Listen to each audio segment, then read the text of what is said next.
Hey, how's it going, everyone? Today I wanted to show you how to use a cool little Drush plugin called Features Export to um, quickly build out some of your, capture some of your configuration and quickly stub out features modules. Comes in handy every once in a while. So in this scenario, I have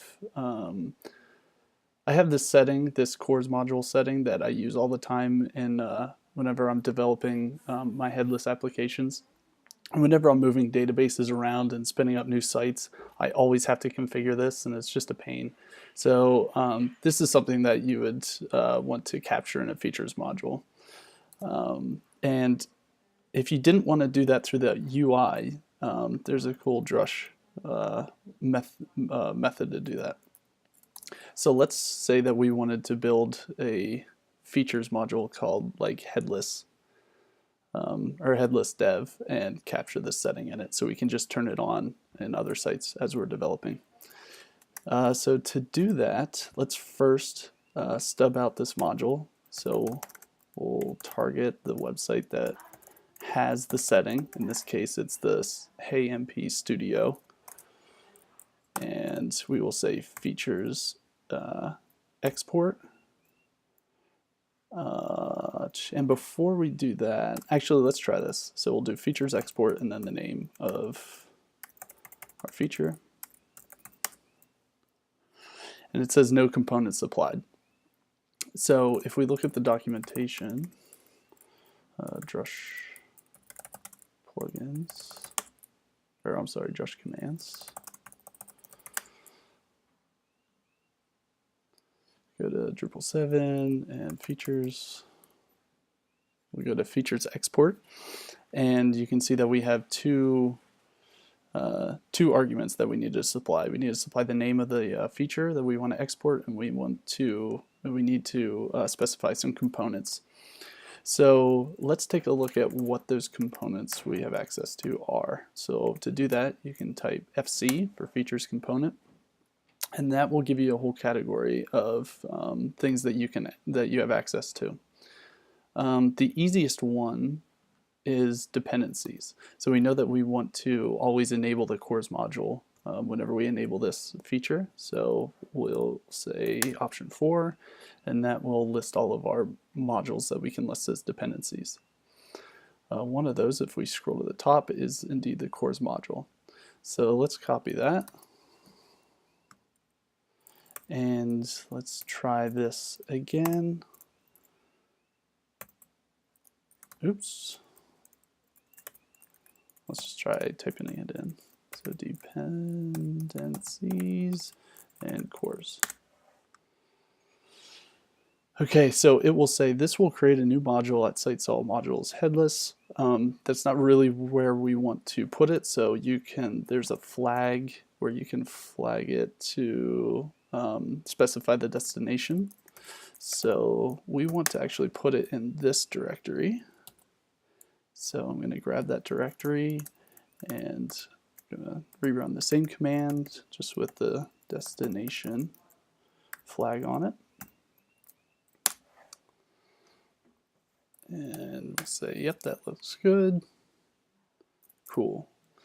And so now we have this headless dev module, and if we go in there, you can see that we just have a .info file and an empty .module file, and we can take a look at that. Oops.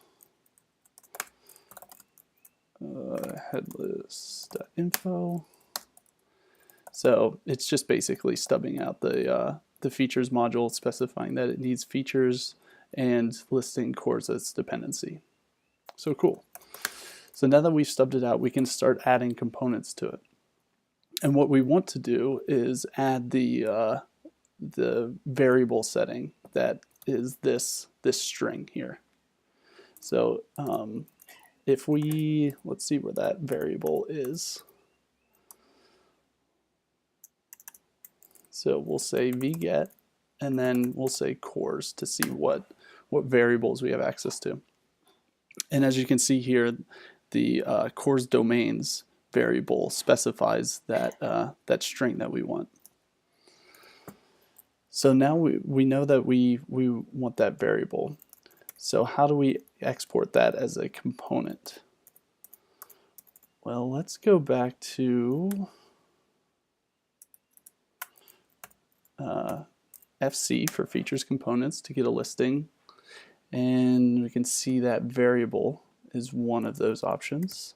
So we'll go in there, and now we have access to all of the different variables that are in our Drupal site. So this list can be pretty big. So if you wanted to sort through that list, what you could do is say FC for features component and type variable, because we want to list all the options under variable, and then we'll use grep to search for the cores variable. And here it goes, it found it, so we'll just copy that. And we will run features export again, the name of our feature, which is headless dev, and the component that we want to add to that feature. So in this case, the variable in the cores domains variable. We'll run that. Oh, I'm sorry. So first we have to enable the module in our site.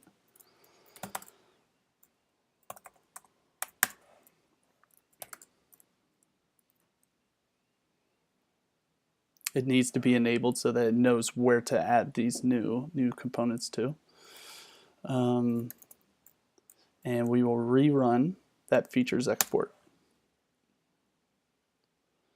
It'll ask us if we're sure that we want to override the current feature. We'll say yep. And we created a module. So now if we take a look at the module now you see that we have a strong arm file that has that variable definition, as well as a features.inc file that tells features that we have a variable that we want to override. So cool. Now what we can do in our other site, see we have this other site here that doesn't have the cores module enabled at all. We can target this site, Studio Mat33, enable headless dev.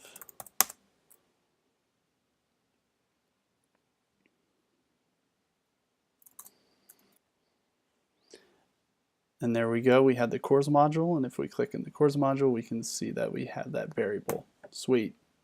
So that is how to use the Drush features export plugin to quickly stub out your features module.